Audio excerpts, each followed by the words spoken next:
Je pense que nous allons encore lire ce chapitre 13, mais nous allons lire simplement à partir du verset 24 jusqu'à la fin et nous ajouterons encore quelques lectures.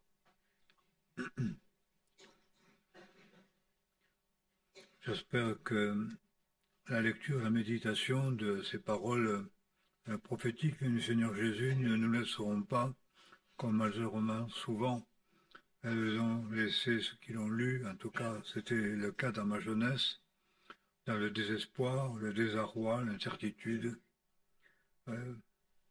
la peur, mais qu'elle suscite pour nous au contraire cette espérance et renouvelle notre attente du grand jour de la rencontre où le Fils de Dieu viendra nous chercher, où les morts ressusciteront et les vivants seront enlevés à sa rencontre dans les airs. Que ces ténèbres décrites nous amènent à saisir la lumière et la véritable espérance afin que nous nous préparions au grand jour, comme on sait se préparer pour un grand jour. La parole parle des festins de noces de l'agneau, donc festin de noces, qui est un bonheur éternel, dans la présence du Seigneur, un repas de communion véritable dans l'éternité. Donc, comment, je voudrais que nous puissions parler de cela encore cet après-midi, ce soir, comment nous préparer, et ce qu'est être prêt pour ce grand jour de l'avènement du Seigneur Jésus. On nous a souvent dit que nous n'étions pas prêts. On nous a posé la question, êtes-vous prêts? Cette façon de prêcher l'évangile, êtes-vous, sommes-nous, etc. Interpellation, puis comment on nous prépare, on n'en sait rien, c'est être prêt non plus. Mais en tout cas, on est très interpellés. On est très interpellés avec un point d'interrogation qui laisse beaucoup de mystère et nous laisse dans l'expectative sans savoir ce que nous avons à faire. Est-ce que la parole parle comme ça? Je me pose la question, je ne crois pas. En tout cas, elle ne me parle pas comme ça, personnellement. Bien au contraire, si nous pouvons la méditer en demandant au Seigneur de nous en donner la révélation, de percer quelque peu le mystère tel qu'il nous est révélé, pas tel que nous pouvons l'imaginer. Il y a une grande lumière qui peut paraître et éclairer nos cœurs. Donc, je voudrais que nous puissions lire ce texte qui, comme je l'ai dit, était écrite dans une sorte, je dirais, d'obscurité, d'annonce de malheur, de cataclysme, de tentation, et qui sont propres à terrifier le cœur et nous détacher de ce qui pourrait, des faux espoirs, que nous puissions quand même percer la lumière afin qu'elle brille dans nos cœurs, parce que c'est la volonté du Seigneur, nous a donné la lumière afin qu'elle brille dans nos cœurs et qu'elle puisse se refléter sur nous, puisque nous sommes appelés des ténèbres à son admirable lumière, et nous sommes donc appelés à nous réjouir en toutes choses, et alors que ces propos, ces prophéties pourraient nous amener à baisser la tête, à courber la tête, eh bien, la parole nous invite au contraire, lève la tête. Quand vous verrez ces choses arriver, redressez vos têtes. On ne va pas baisser la tête en nous attendant à subir les pires cataclysmes, mais au sein de ces épreuves, comme il est dit dans le prophète Ésaïe, ce beau passage d'Ésaïe, nous espérons en toi, sur la voie de tes jugements, t'appeler, t'invoquer, tel est le désir de l'âme, mon âme te cherche, ô Éternel. C'est la poésie d'Ésaïe, mais c'est pas que de la poésie, c'est l'expression de l'espérance. Donc nous lisons à partir du verset 24. En ces jours-là, après ce temps d'affliction, le soleil s'obscurcira, la lune ne donnera plus sa lumière, les étoiles tomberont du ciel, les puissances qui sont dans les cieux seront ébranlées, alors on verra le Fils de l'homme venant sous les nuées avec une grande puissance et une grande gloire. Et il enverra les anges pour rassembler les élus des quatre vents depuis l'extrémité de la terre jusqu'à l'extrémité du ciel. La parousie. Quelle perspective excellente, remplie d'espérance. Écoutez une comparaison emprunté au figuier. Dès que ses branches deviennent tendres et qu'il pousse des feuilles, vous savez que l'été est proche. Vous aussi, de même, quand vous verrez que ces choses arrivent, sachez que le Fils de l'homme est proche, qu'il est à la porte. En vérité, je vous le déclare, cette génération, je ne sais pas ce que c'est cette génération-là, je n'ai pas une vraie explication. C'est peut-être simplement la génération de la fin des temps, c'est-à-dire il y a 2000 ans qu'on a cette génération-là. Je ne vois pas d'autre explication. En tout cas, il ne s'agit pas d'années ni de 25, ni de 40, ni de 50. C'est clair et net à ce niveau. Ni d'ailleurs quelque chose qui a été inventé, qui daterait, qui commencerait au moment où Israël est revenu dans ses terres, parce que nous, on nous disait qu'il fallait compter à partir de là. Donc, comme c'était 25, je vous ai dit, les perspectives joyeuses que nous avions dans notre enfance, chaque fois qu'on nous parlait de ces choses, c'était la terreur qui commençait le 1er janvier, parce qu'on aimait bien nous dire ça le 31, et qui nous accompagnait jusqu'au 31 d'après pour recommencer le même cycle de terreur et d'inquiétude, et peut-être parfois de révolte, hein, essayant d'oublier ceux qui nous menaçaient avec tellement d'horreur, en fait, comme perspective. Tous ceux qui ont vécu à ce moment-là, je les vois sourire et je sais qu'on se comprend parce qu'on s'entend, on sait ce qu'on a vécu. Quelle crainte que de dispenser une parole qui ne conduise pas à la vérité, à la lumière et qui ne produise pas la paix. Les prophètes de malheur qui prononcent des menaces, vous savez que justement, il y a deux sortes de faux prophètes. Des faux prophètes qui annoncent des bonheurs et de la paix, qui n'est pas la paix que Dieu donne, hein, qui disent paix et il n'y a pas de paix. Et il y a d'autres faux prophètes qui annoncent les malheurs et qui est la menace, quand Dieu n'a pas dit menace. Et ils sont tout aussi trompeurs et menteurs les uns que les autres.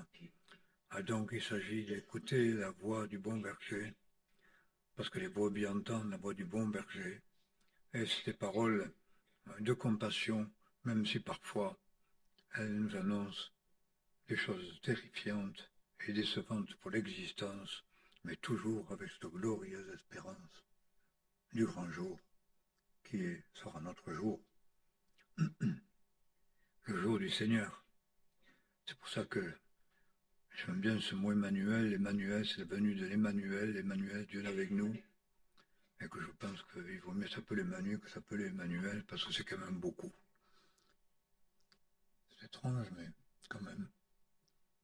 C'est si peu de choses, Emmanuel, sur la terre, alors que l'Emmanuel, c'est si merveilleux, c'est si grand, c'est si glorieux.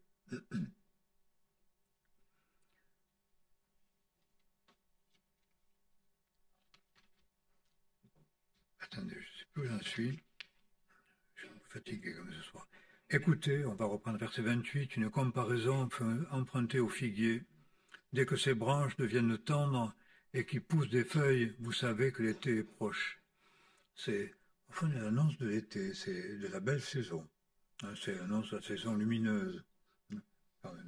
Donc, quand on discerne les temps, eh bien, c'est pour attendre l'été. Contrairement à ce que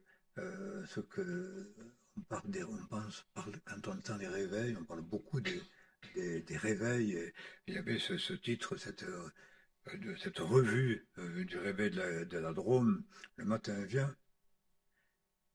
Et le matin vient, c'est en général un réveil annoncé.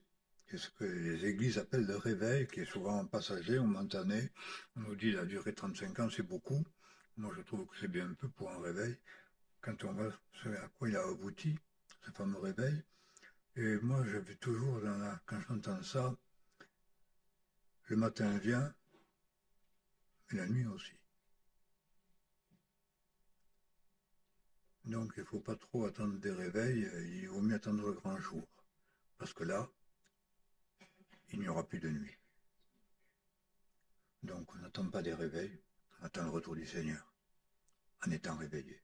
Peut-être c'est une petite autre perspective. Et elle me va beaucoup mieux parce que elle me réjouit, parce que sinon on attend toutes sortes de choses et on n'attend plus à force d'attendre et c'est désespérant.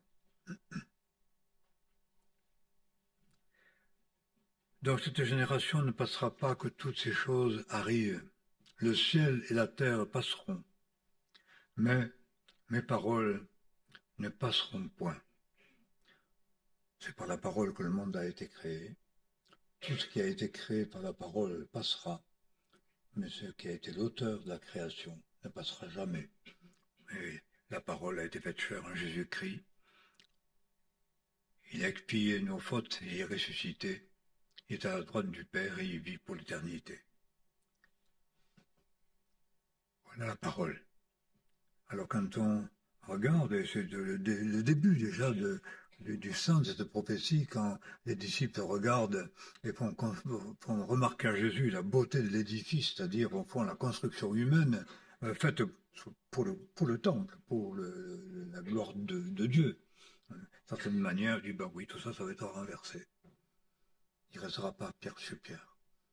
Mais il y a quelque chose qui est plus grand que tout ce que l'homme a fait, même pour Dieu. C'est sa parole qui demeure quand tout est renversé. Il veille sur sa parole pour l'exécuter. Pour ce qui est du jour et de l'heure, personne n'en sait rien.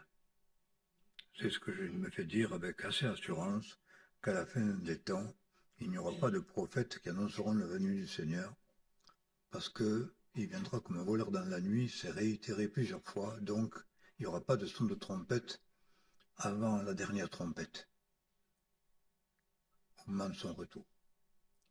Donc je ne crois pas qu'il y ait de prophétie qui soit inspirée et qui nous annonce l'imminence du retour du Seigneur en nous précisant des dates et toutes sortes de confirmations. Je ne pense pas. Il viendra comme un voleur, personne ne l'aura su, personne ne l'aura dit, et le Seigneur ne le sait même pas lui-même. Pour ce qui est du jour de l'heure, personne n'en sait rien, pas même les anges du ciel, ni même le Fils, mais seulement le Père. Soyez sur vos gardes, soyez vigilants, car vous ne savez pas quand le moment viendra. C'est comme un homme qui part en voyage, quitte sa maison, et confie la direction à ses serviteurs, assigne à chacun sa tâche, ordonne au portier de veiller, veillez donc, vous aussi, car vous ne savez pas quand le maître de la maison viendra, si ce sera le soir, ou à minuit, ou au chant du coq, ou le matin. Craignez qu'arrivant tout à coup, il ne vous trouve endormi. Ce que je vous dis, je le dis à tous, veillez. Voilà donc, au fond, le sens même de cette prophétie.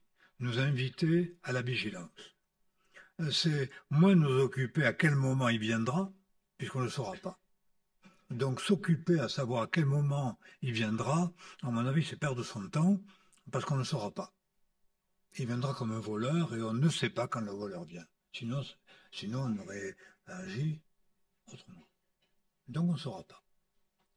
Et nous sommes appelés donc à cette attitude de veille, de vigilance, donc de nous préparer pour ce jour, non pas à chercher à examiner les temps, les mois, les années, et les observer au doigt et à l'œil, et scruter les événements pour savoir qu'est-ce qui précède et qu'est-ce qui va suivre, mais plutôt nous sommes invités à la vigilance, à nous préparer, à être trouvés là où le Seigneur est, trouvés où et faisant ce que le Maître nous a demandé de faire.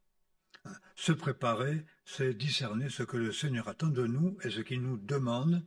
Et il y a des choses très très précises, justement, qui nous sont données dans l'Écriture et qui nous expliquent comment se préparer et ce qui est important de faire et d'être au moment où il viendra, quand, on n'en sait rien, n'importe quand, maintenant, demain, dans quelque temps ou dans 1000 ans, peu importe, parce qu'il est indispensable pour chacun de nous, c'est qu'au moment de la rencontre avec le Seigneur, nous soyons trouvés là où il veut, tout simplement, et dans cette attitude de vigilance, hein, et non pas de désespoir ou d'espoir déçu, mais d'une véritable espérance dans une attitude de cœur et une action qui plaît à Dieu. Et on voit ici, c'est quelque chose qui est relativement simple. Une des premières choses que le Seigneur m'avait montré quand on a commencé ici dans la mission, c'est un peu une histoire, mais il a fallu que je fasse mon service militaire.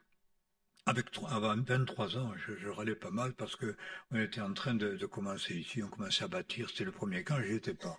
Alors vous savez, quand on a quand même été rejeté un peu partout, et puis quand en fait finalement on commence à faire quelque chose de valable, eh ben voilà, il faut aller faire le planton, je dirais vulgairement faire le con en faisant des saluts, en marchant au pas et en maniant les armes, j'avais horreur de ça.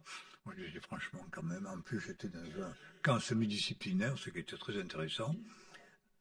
Donc, sur le moment, j'étais quand même pas très bien, quoi. Et je dis, mais Seigneur, mais qu'est-ce que tu veux de moi? Puisque, au fond, tu m'enlèves au moment de l'action. Et tu me mets de côté dans un truc insensé. Et je me souviens très bien alors avoir lu une chose, je vous parler peut-être un peu du reste, mais là, c'était un soir et on m'avait demandé d'être simplement planton à l'entrée de la caserne et normalement et de noter toutes les entrées et les sorties. Et donc, c'était interdit de rentrer après minuit, et ceux qui rentraient à minuit, ils pouvaient être collés, et moi, je devais les noter. Alors, j'ai passé ma nuit là, en redoutant qu'il y en ait un qui rentre, parce que je ne voulais pas quand même trahir mes camarades, mais j'ai lu un peu la Bible, parce qu'il n'y avait rien à faire, et je suis tombé là-dessus, il a demandé au portier de veiller. Et comme j'étais dans cette interrogation, que dois-je faire? Il a demandé au portier de veiller. J'étais portier. Quelle était ma responsabilité? Ce n'était pas de savoir d'où il venait, ni pourquoi, c'était de noter les entrées et de veiller que personne ne rentre qui ne soit un soldat. Tout simplement. Il fallait veiller, il fallait être là, rien à faire, sinon cela. Et donc, il dit, veillez donc comme accomplissant la tâche que le Seigneur vous a confiée. Dans la simplicité de cette tâche, sans chercher à être ni faire autre chose, ni pourquoi ni comment, on a une tâche. Et soit donc à la tâche. Et ça a été pour moi, après d'autres réponses, une réponse très très importante qui me marque encore aujourd'hui. Il a dit au portier de veiller. Donc une sorte de vigilance, de vie de sentinelle qui sait discerner et qui veille, qui est réveillé, qui dort pas, qui voit venir les choses, hein, et qui sait les annoncer, et sonner de la trompette s'il le faut, ou avertir, en tout cas, faire barrage à l'action du diable, des faux prophètes, des hérésies, des dangers pour les fidèles, etc., et pour ceux qui sont dans la maison. Il demande de veiller. Il y a donc déjà une indication. Qu'est-ce que le Seigneur attend de nous quand il reviendra? Eh bien, que nous soyons veillants. Et je voudrais que nous puissions lire d'autres textes qui nous expliquent un tout petit peu, quand même de manière concrète, ce que le Seigneur attend.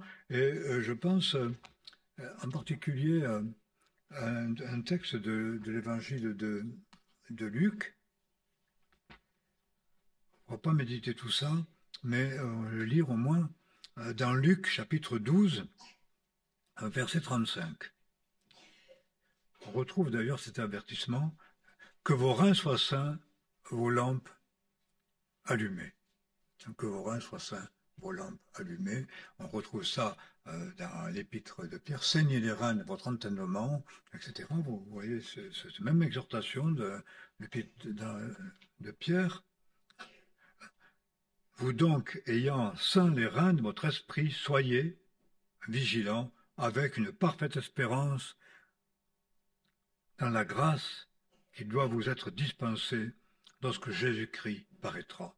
C'est l'attitude vraiment, on peut dire, précise, de cœur que nous devons avoir à tout instant. C'est dans cette vigilance et l'attente de la grâce. C'est pas l'attente du jugement, c'est pas l'attente des terreurs, c'est pas l'attente de l'écrasement, c'est l'espérance de la justice que nous avons dans le Seigneur, je l'attends avec espérance. Et je crois que nous devons aussi attendre le jour de notre fin, au bord de notre mort, dans cette attitude-là, entière espérance dans la grâce. C'est cela, être éveillé, c'est être vigilant, déjà, une part. Hein. Ayez les reins sains, attendez avec une parfaite espérance la grâce qui vous sera dispensée au retour du Seigneur, au jour de la parousie qui nous est annoncée ici. Donc, que vos reins soient sains, vos lampes allumées, soyez semblables à des serviteurs qui attendent le moment où leur maître reviendra des noces, afin de lui ouvrir dès qu'il arrivera et qu'il frappera. Heureux ces serviteurs que le maître, à son arrivée, trouvera veillant. C'est donc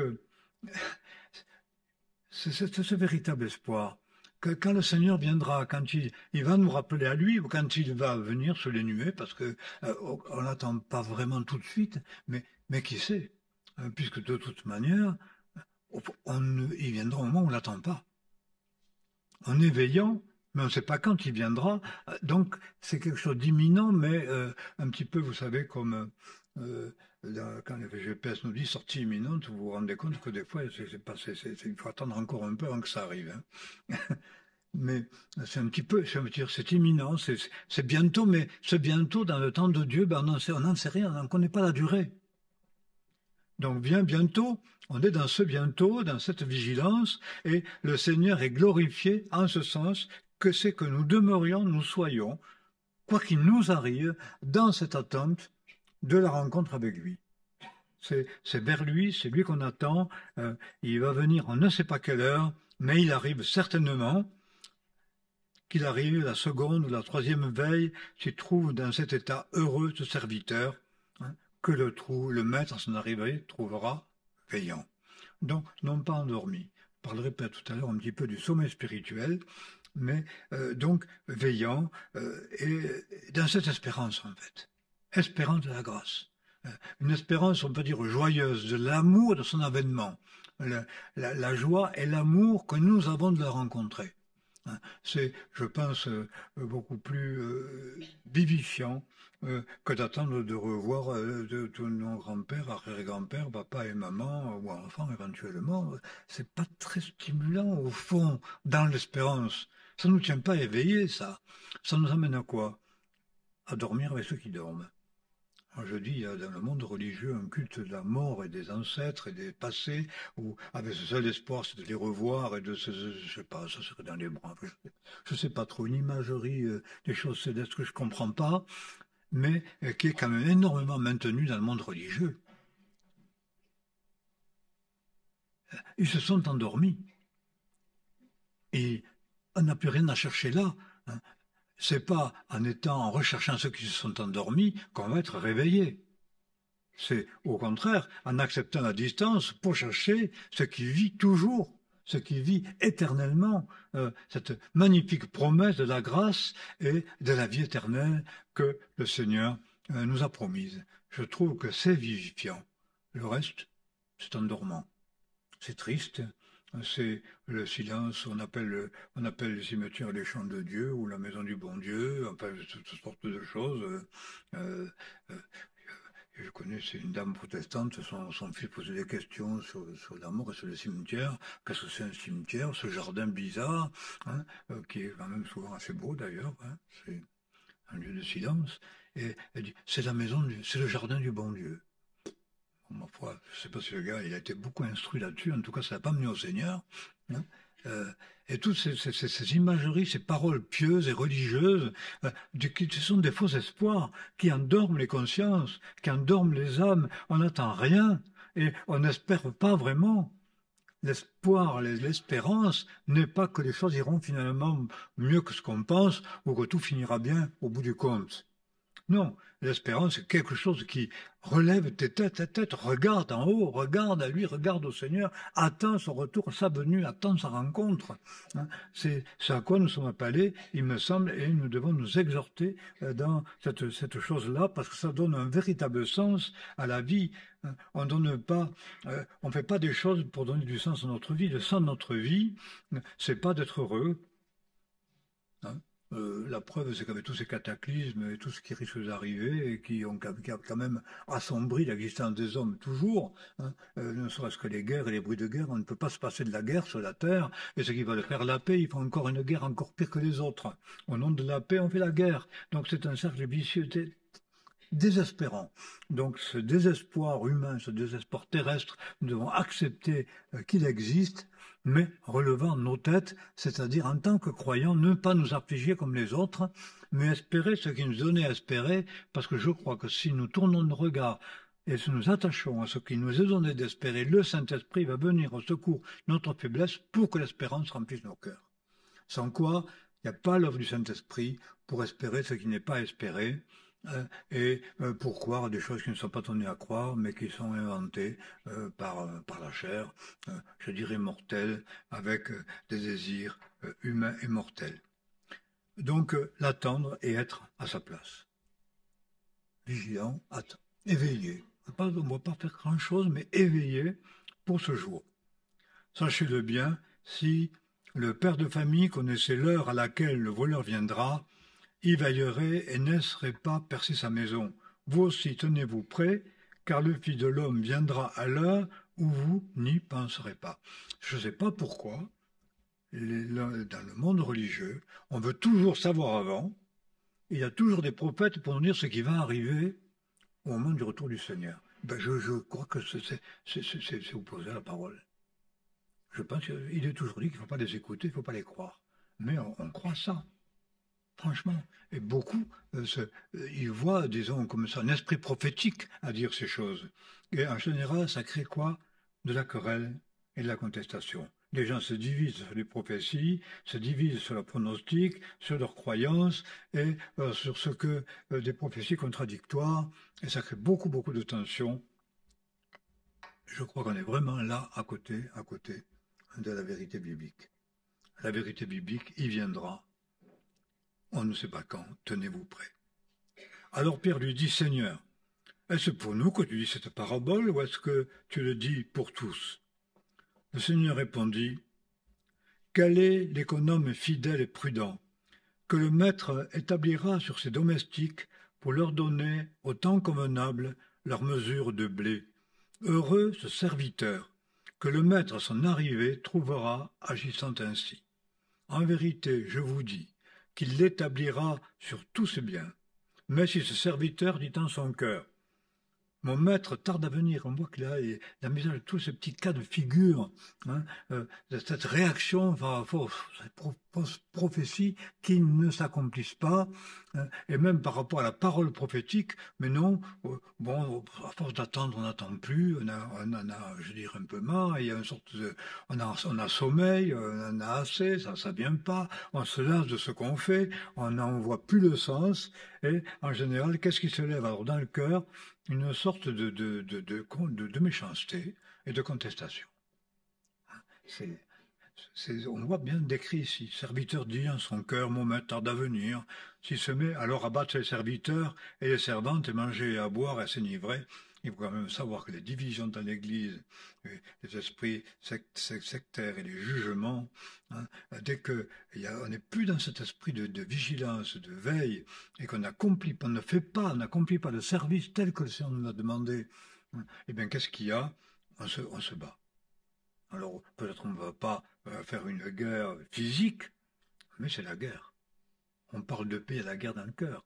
Et je vois, on se rend compte que dans ces milieux prophétiques déçus, eh bien aujourd'hui, c'est division sur division, c'est un grand échec au niveau de la véritable communion fraternelle et l'amour fraternel. Ça ne va pas. On se bat, on se dispute.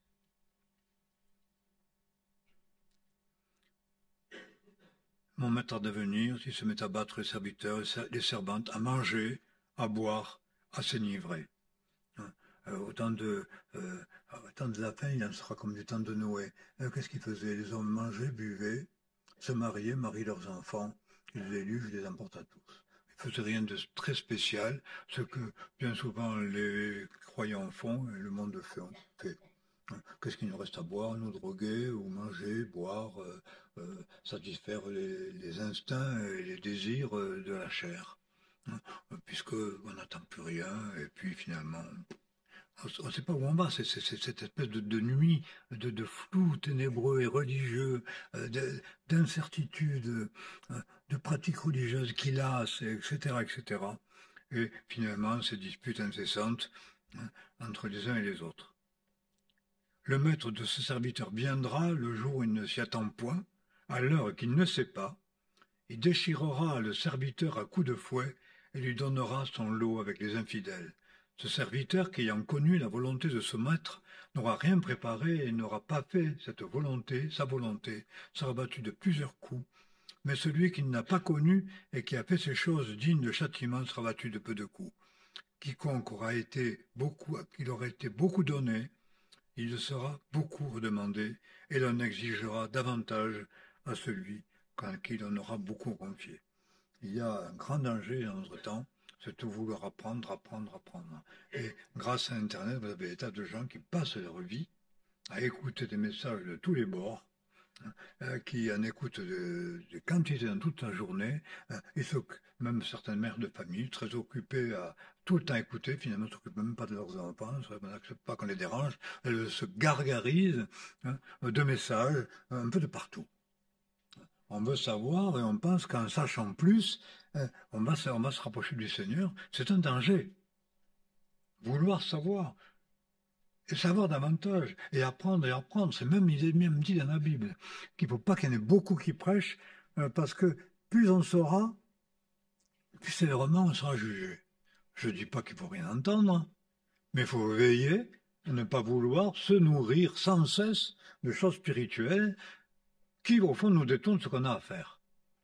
Parce qu'on apprend toujours, ils apprennent toujours sans parvenir à la connaissance de la volonté du Seigneur. Quelle est ta volonté, Seigneur, pour moi? En tout cas, ce n'est pas de me goinfrer de messages et de vérités bibliques. Il y a mieux à faire que ça, parce que je m'instruis une boulimie d'instruction spirituelle qui, au fond, ne se traduit pas par une véritable vie spirituelle, et en tout cas, qui ne conduit pas à l'amour, parce que dans ces cas-là, on n'aime pas être dérangé. Déranger sa méditation, déranger de son culte, de sa piété, du message qu'on entend, qui est tellement intéressant. Vous connaissez cette fameuse histoire qui m'a un jour quand même très, très touché dans ma jeunesse. C'était une dame qui avait consacré sa vie à l'évangélisation, et puis elle vivait dans un immeuble et elle avait son culte personnel tous les matins. Et dans son immeuble, il y a une dame qui savait qu'elle était chrétienne et qui a connu un moment de désespoir à cause de ça, je crois, du décès de sa maman, je ne sais pas ce qui a peut-être passé, un drame familial. Et elle est venue toquer à sa porte en larmes. Et cette missionnaire lui a dit « Ah, c'est le moment de mon culte personnel, vous reviendrez dans 1 heure. » Et la dame n'est jamais revenue. Occupée par sa piété. Est-ce que c'est ça, être vigilant? Est-ce que c'est cela qui m'attache au Seigneur? Est-ce que c'est la volonté du Seigneur à notre égard? Quelle est donc la volonté du Maître à notre égard? Et je me souviens, cette réponse, ce deuxième aspect dans ce texte, dit « Et heureux le serviteur qui donnera la nourriture à ces gens au temps convenable, heureux le serviteur que le Maître à son arrivée faisant cela, donnant la nourriture à ces gens au temps convenable. » C'est-à-dire un exercice d'amour et de charité. Et justement, être éveillé, c'est être dans l'amour. Tout va passer, mais l'amour subsistera toujours. Et je voudrais que nous puissions lire, surtout par rapport à cet attachement de nos temps, à toutes sortes je dirais, de prophéties et de dons spirituels. Regardez quand même l'apôtre Paul le dit très clairement dans les Corinthiens, chapitre 13. Non pas donc savoir ce qui va arriver, mais ce que nous avons à faire, en but de ce qui peut arriver n'importe quand sans le savoir, pourvu que le Maître à son arrivée, au moment de la rencontre, trouve son serviteur faisant ainsi. Je ne peux pas dire « j'abandonne mon ministère, j'abandonne ce que j'ai à faire, maintenant j'en ai assez », ou comme certains disent « j'ai déjà donné ». Je me connais même quelqu'un qui a dit une fois, j'ai donné mes 20 ans au Seigneur, c'est la chose la plus belle de la vie, les 20 ans, enfin, moi c'était le pire, mais enfin, bon, bref, il y a des gens pour qui les 20 ans c'est merveilleux. On n'est pas tous fait pareil. Hein. Donc, j'ai donné le meilleur au Seigneur, pendant que j'ai donné mes 20 ans, après je vais faire ce que je veux. Je crois que c'est dit ça dans sa jeunesse, que depuis, je pense, une sœur en Christ. Alors, j'ai entendu cette phrase, c'est pas un discrédit, parce que je sais qu'elle a fait autrement dans sa vie, après, mais cette idée-là, j'ai donné le meilleur de ma vie, j'ai donné 20 ans, maintenant je fais ce que je veux. Hein, c'est tout à fait religieux, cela. Mais ça naît cet esprit, j'entends parfois des gens se décourager de leur ministère et vouloir l'abandonner, non pas par la force des choses, la santé, de l'âge, toutes sortes de choses, mais quand même, que ce que le Seigneur me demande à mon âge et aujourd'hui, et quelle est donc ma vocation, hein, pour la remplir pleinement jusqu'à la fin. Ce n'est pas moi qui décide de ce que le Seigneur m'a demandé. Donc, ce n'est pas moi qui décide ce que je dois faire. Je dois être disponible pour donner la nourriture à ceux qui me la demandent. En tout cas, ici, c'est clair. Pour moi, c'était clair, c'était la réponse. Alors, c'était une des raisons qui nous a accompagnés pour ouvrir la maison d'accueil. Ben voilà, on va donner la nourriture aux gens. C'était quoi? Donner la nourriture physique nécessaire et donner la parole. C'est pour ça qu'on avait établi au tout début comme sorte de principe, n'importe qui frappe à la porte, qui soit, dans quel état qu'il soit, a droit à quoi? A droit à un repas, une douche, un lit au moins pour une nuit et une réunion.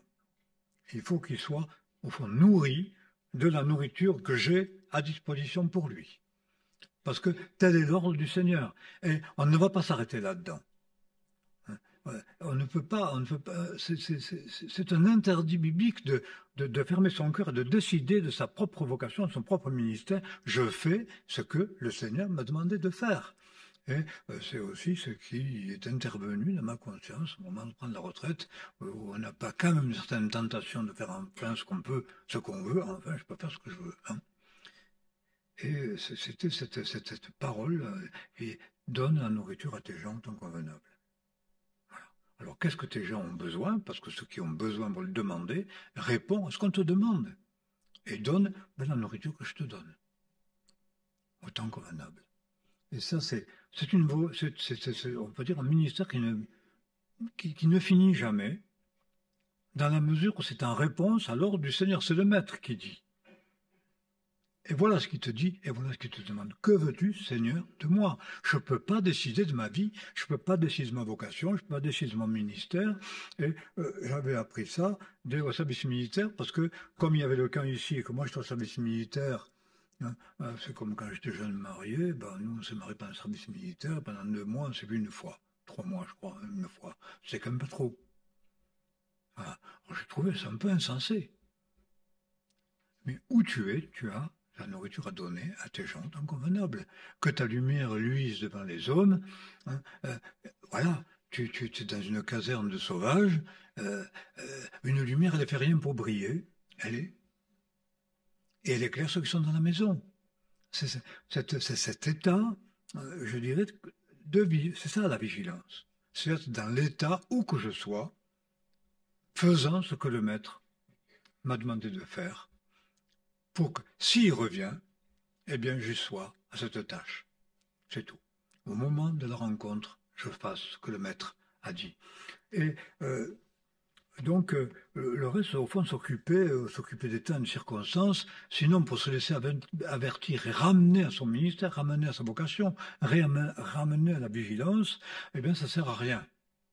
Et apparemment, avant la fin, justement, les prophéties et tout ça, ça va disparaître. Alors, ça s'effacera, bibliquement, je ne sais pas exactement comment, je ne sais pas si c'est le temps, mais ça s'effacera. Donc, il viendra bien un temps où l'Église et les croyants vont vivre sans prophétie. Regardez ce qui est dit. L'amour, dans 1 Corinthiens 13, l'amour ne périt jamais. La prophétie prendra fin, le don des langues cessera, la connaissance rabolie, c'est pas moi qui le dis, c'est Paul quand même. Et s'il y en a un qui parle, qui établit certains éléments de la doctrine du parler en langue, des dons charismatiques, c'est Paul. Il n'y en a pas d'autres qui en parlent. Hein. Donc on peut écouter quand même ce qu'il dit.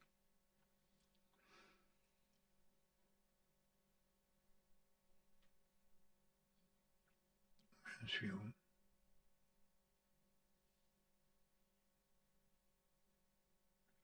Les prophéties prendront fin, le don des langues cessera, la connaissance sera abolie, car nous ne connaissons qu'imparfaitement et nous prophétisons qu'imparfaitement. Ça, c'est tellement clair. Mais quand la perfection sera venue, alors ce qui est imparfait sera aboli. Quelle espérance!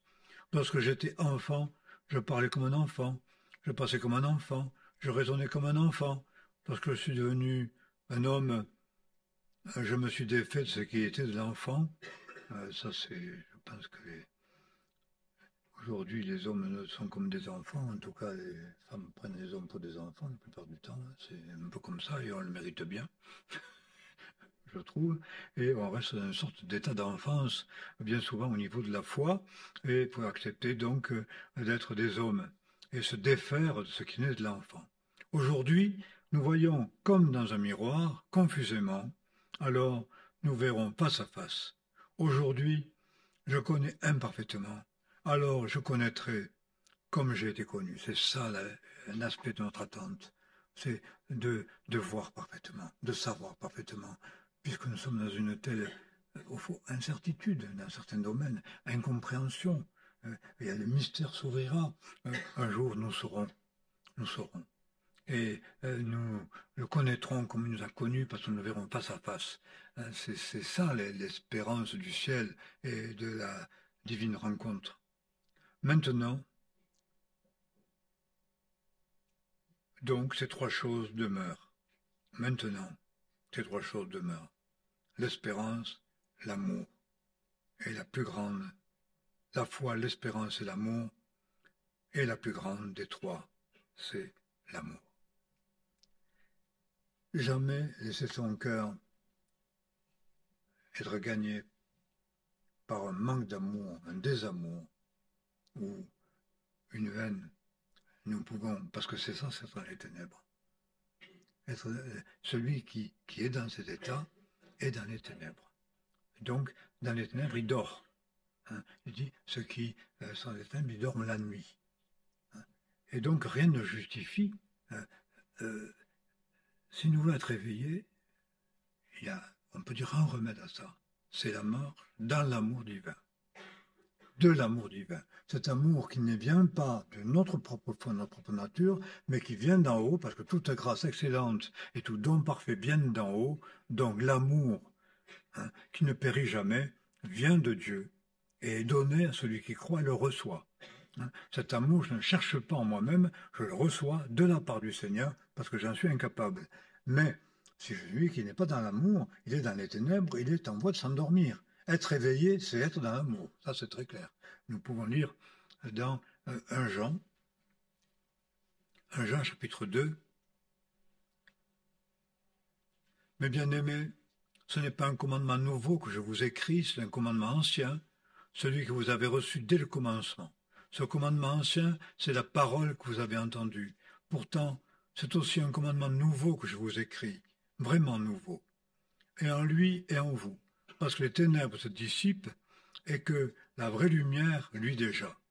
Celui qui dit qu'il est dans la lumière et qui est son frère, ou on pourrait dire bibliquement qu'il n'aime pas son frère, parce que haïr, ne pas aimer, c'est haïr. Dans la Bible, il n'y a pas d'intermédiaire là. Donc celui qui n'est pas dans l'amour, hein, celui qui n'aime pas son frère, hein, est encore dans les ténèbres. Celui qui aime son frère demeure dans la lumière, et il n'y a rien en lui qui le fasse broncher, mais celui qui est son frère est dans les ténèbres, il marche dans les ténèbres, il ne sait où il va, parce que les ténèbres ont aveuglé ses yeux. Rien, aucune circonstance, même pas le mauvais comportement des frères vis-à-vis de nous ne justifie qu'on ne les aime pas. C'est clair et net dans la parole. Rien ne justifie qu'on n'aime pas. On peut le dire au niveau du couple, au niveau des parents et des enfants, des frères et sœurs dans l'église, et même vis-à-vis des ennemis. Ce qu'on est paranoïaque de se sentir au fond toujours pas aimé, même si je ne suis pas aimé, au fond c'est pas là le problème. Le problème c'est que j'aime, envers et contre tout. Rien ne justifie qu'on n'aime pas. J'ai beaucoup aimé à l'époque une phrase de Camus qui dit « L'homme est une idée courte à partir du moment où il se détourne de l'amour. » Eh bien, nos prophéties et nos idées et notre connaissance et toute notre théologie est une idée très courte. À partir du moment où elle ne nous conduit pas dans l'amour, où elle n'est pas vécue dans l'amour, et là, je suis dans les ténèbres, et là, marcher dans les ténèbres, c'est s'endormir. Ils font leurs œuvres dans les ténèbres, ils disent qui nous voit et qui nous connaît. C'est pourquoi l'Éternel, Ésaïe 29, on peut le lire, pas le temps de lire tout ça. Je passe le temps. Excusez-moi. Je finis. Ésaïe 29, il a répandu sur vous un esprit d'assoupissement, comme il va dire et que Dieu répand un esprit d'égarement pour qu'il croit en mensonge. C'est ça la question. C'est ce jugement divin sur l'homme religieux qui est assoupi parce que Dieu l'assoupit, ou qui est égaré et qui croit au mensonge parce qu'il n'a pas reçu l'amour de la vérité. C'est un jugement divin. Si je veux au fond, être libéré de ce jugement divin, parce que ce jugement divin n'est pas pour ma mort, mais pour m'appeler à la vie, et quand je suis sur ce jugement, donc la détresse de ce jugement, parce que j'ai vu que les faux prophètes m'ont égaré, je me suis égaré moi-même, parce que je ne comprends plus la parole, parce que quand j'écoute la parole, j'ai envie de dormir, toutes sortes de choses, tout ce qui est, au fond, assoupi. Un jugement divin, mais pour, au fond, que je prenne conscience que je dors. Vous savez, je m'endors facilement au volant. Alors la plupart du temps, dès que je commence à avoir un petit peu sommeil, je passerai le volant. À l'époque, c'était à Luc, et on roulait ensemble. Et puis, donc il a pris le volant parce que je commence un peu à m'assoupir. Et puis il prend le volant, et puis moi je dors à côté. Mais j'avais oublié que j'étais plus... que j'étais passé à côté, et je me réveille en sursaut parce que je donné un petit coup de volant, je hurle là, réveille tout, je dors. Donc, cet effet surprise dans un moment de danger, prise de conscience, je dors, je vous garantis, tout le monde était réveillé, moi avec. Bien, la prise de conscience qu'on dort m'appelle au réveil. Mais qu'est-ce que c'est réveiller? C'est marcher en plein jour. Ceux qui s'enivrent doivent s'enivrer la nuit. Donc, il y a tout ce qui me conduit au sommeil. La l'ivresse, les plaisirs de la vie, une vie, oui, de mensonges, de secrets.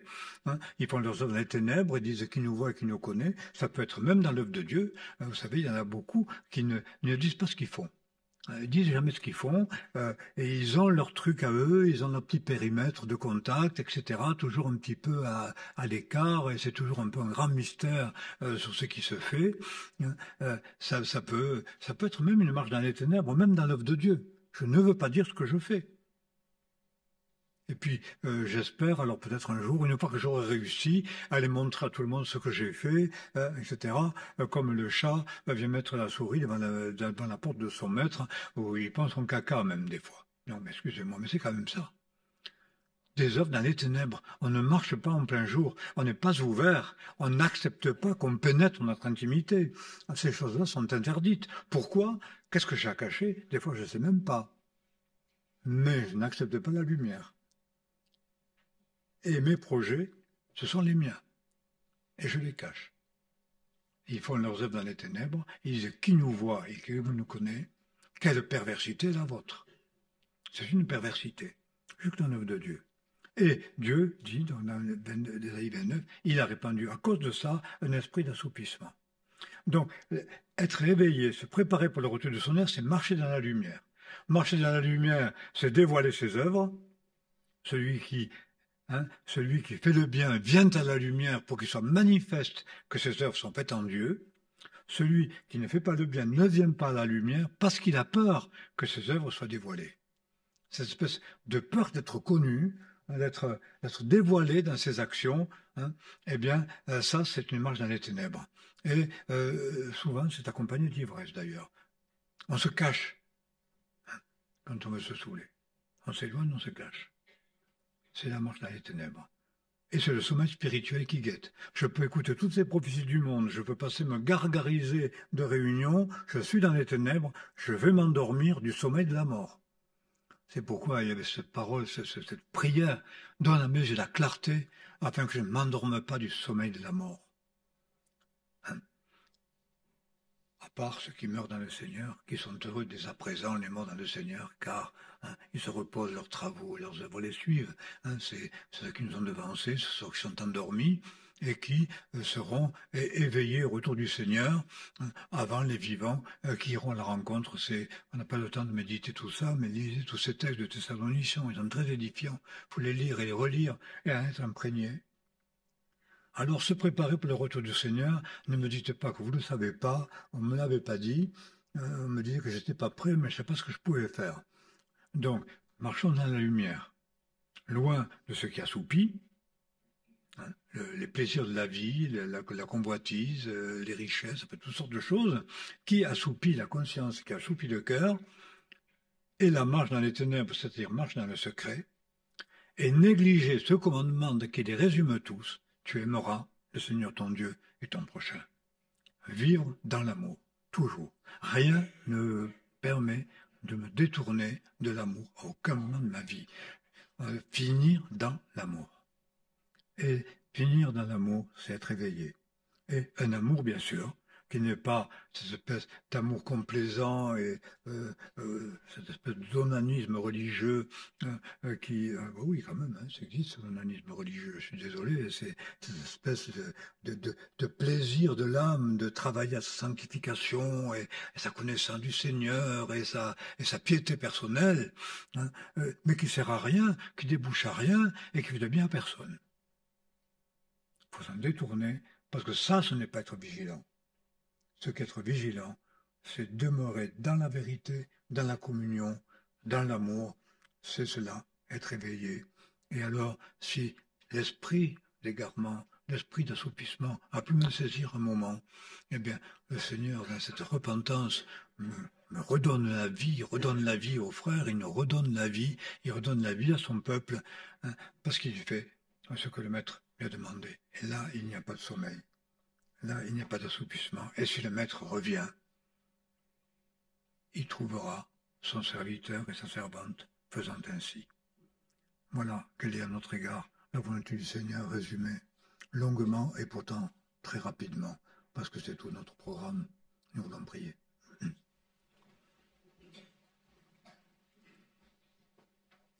Seigneur, que nous n'entendions pas cela pour rien, que je n'entende pas cela pour rien, renouvelle-nous dans notre amour, renouvelle-nous dans notre vocation, et délivre-nous par grâce du mal, c'est à toi qu'appartient le règne, la puissance et la gloire. Prépare ton Église, et nous voulons nous laisser préparer, en marchant dans la lumière, dans la vérité, devant toi les uns devant les autres, accomplissant nos œuvres en toi, et donne-nous cette grâce de jamais nous détourner de l'amour. Nous voulons le recevoir de toi, parce que le tien n'est pas en nous. Et c'est de toi que nous l'attendons, et c'est de toi que nous le recevons, bannissant au nom de Jésus nos haines, nos jugements, nos amertumes, nos jalousies, pour recevoir ce que tu nous donnes par grâce et jusqu'au bout. Nous reconnaissons que tout passera. Tout ce à quoi le monde religieux s'attache de plus en plus, tout cela s'éteindra, mais ce qui demeure, foi, espérance, amour, pour qu'on puisse être connu pour cette œuvre de la foi, pour la fermeté de l'espérance, et pour la charité, l'amour, dans laquelle nous demeurons. Renouvelle-nous, Seigneur, dans cette vie, et c'est ainsi que tu seras glorifié. Que ton nom soit béni. Amen.